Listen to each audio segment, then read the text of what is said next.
Hi, Dr. Brian Kaufman. I'm the founder and medical director of the CLL Society here on day 2 of ASH 2017. Hello, I'm John Pagel. I'm an oncologist. I do CLL research and treat patients in the clinic, and I'm at Swedish Cancer Institute in Seattle, Washington.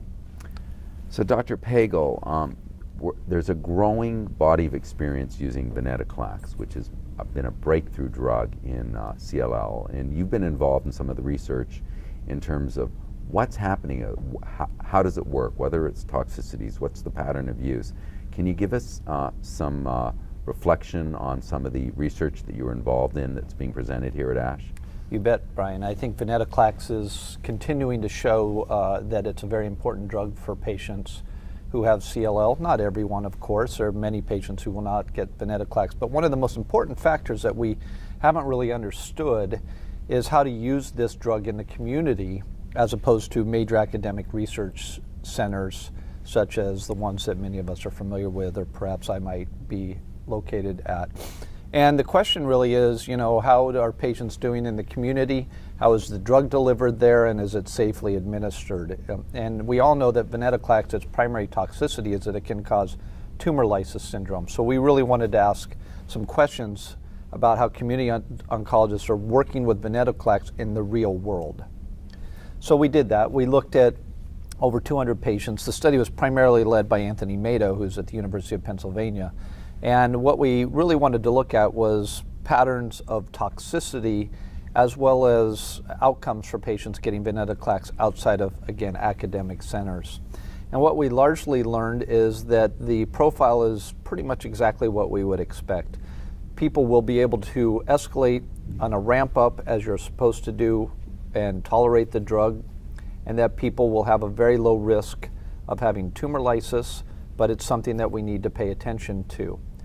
And that is something that's critically important, and we're pleased to see that the community understands that as well. So there hasn't been a higher risk of tumor lysis syndrome, which can be a life-threatening complication of Venetoclax because it's so potent. We haven't seen that in the community versus the academic setting. Yeah, and I think the only spot where we have a hint that that could slightly be true are in what we call high-risk patients. So those are patients with bulky adenopathy or lymph nodes, or patients with a very high white count.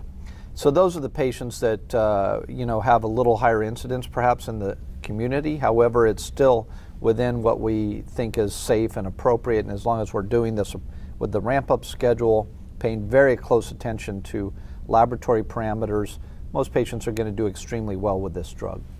And anything else you learned from this trial, or this investigation, I should say, yeah? Yeah, and I think the important thing, again, is that this is what's happening in the real world. And what we've learned is that the sequencing of using Venetoclax, in particular after a prior kinase inhibitor, mostly that's so ibrutinib. So a kinase inhibitor would be ibrutinib, idelalisib, or in a clinical trial something. Exactly, yeah. Or even newer drugs such as acalabrutinib. Mm-hmm. Use of Venetoclax after one of those agents can be very efficacious and is probably the right sequencing that we should be doing outside of a clinical trial right now. And in fact, that's what's being done in the community quite effectively.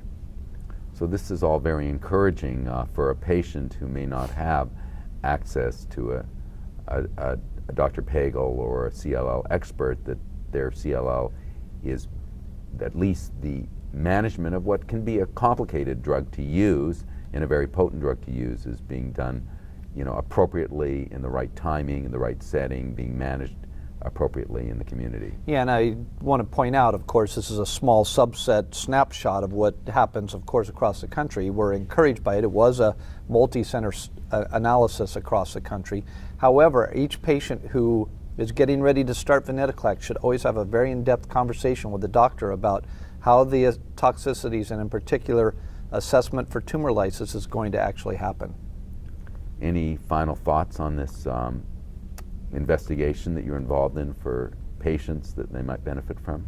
Well, I think the important thing that we have to say is that we still need to make sure that we're evolving our research and doing the best, understanding the best way to use these drugs.